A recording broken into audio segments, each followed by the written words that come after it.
صباح wanaagsan walaalaha qaaliga meel walba oo dunida ku joogtaan walaakiin farqaanidid asxaabay waa afartii habeenimo ama 10 saac habeenimo qof walba u yaqaano xilliga London imika shaqo ka soo baxay gurigayga u soo socdaa xilligan oo ah xilli aroora dad badan markii laga reebo asxaabta Mareykanka iyo Canada ma ogiye inta kale saq dhexe u tahay walow dalkeena aslahay imika waa u baryaba waxaa soo galay hal sabab horta Soomaalinimada aad ayaan u jeclahay wax badan oo Soomaalinimada waan ka hadlay waxaan ku badbaaday Soomaalinimo xaqiiqdii laba wiil oo dabcan nala kulli asalkooda Afrikaan yihiin saa isleeyahay ama Jamaican noqon kara laakiin adigu dad midabka madowna la wataa iyo wiil Soomaaliya anoo shaqada ka soo baxay luuq yaro mugdi ah soo maraya dhinaca East London oo hadda ka yimid baa luuqay igu qabteen way baarteen telefoonka waa laga qaaday waladkayga waa laga qaatay Kindle baa la yiraahdo oo buugaag aan ku akhristo ku shubto asagana waa laga qaatay intaas markay dhacday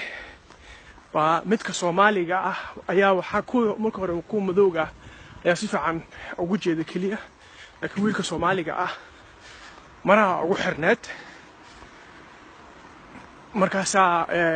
maradii waa intuu wajiga oo koofidisaan ugu xirneed oo u qarsanaa oo intuu ii soo dhawaaday anoo gees la istaajiyay iyo boorsada shaqada ku aaday dharka ay barbaarayaan ba wuxuu dhahay maniga Soomaali ma tahay of Soomaali jaban oo jacbur iyo kulli waa dhalinyarada meesha ku dhashay ku koray xashiishna waa ka dhirkisanayeen saraha Soomaali wahay walaalka ahaa dhahniyo ragga telefoonka ma iga qaad telefoonka marwada waa soo gataa dhahniyo waa lacag qaali ah ku soo gaday kanarkaas iyo telefoonka ay darna dhahay boorsada wuxuu ku jira aba qaataan baad rabaan wallahi billahi tallahi ya Soomaalinimada qiimaheeda wiilkaas ku jirto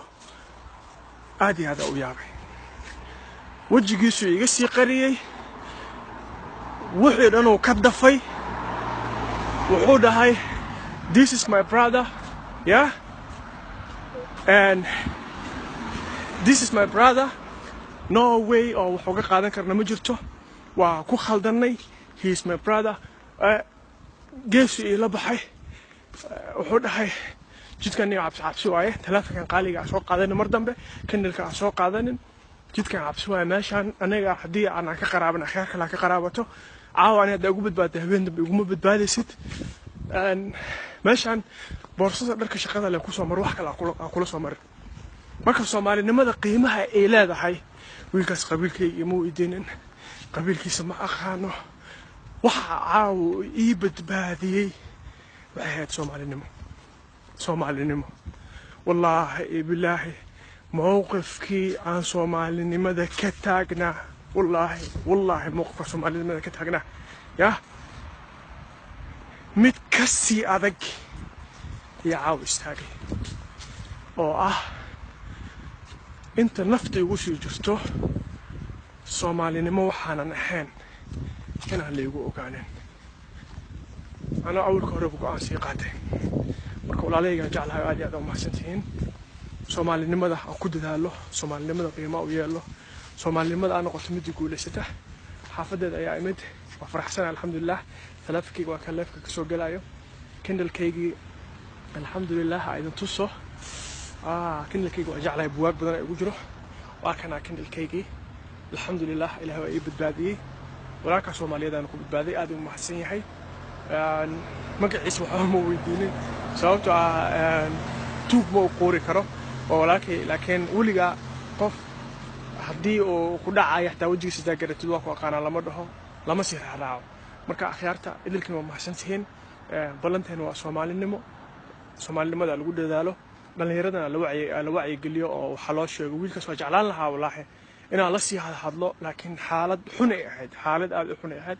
insha allah idilhaanteena waa guulaysanayna bidillahi alkariim ballanteena waa soomaalinimo dugsi ma la qayb haladay waxay dumiso mooyaane waana mahadsantihiin haye guulaysta subax wanaagsan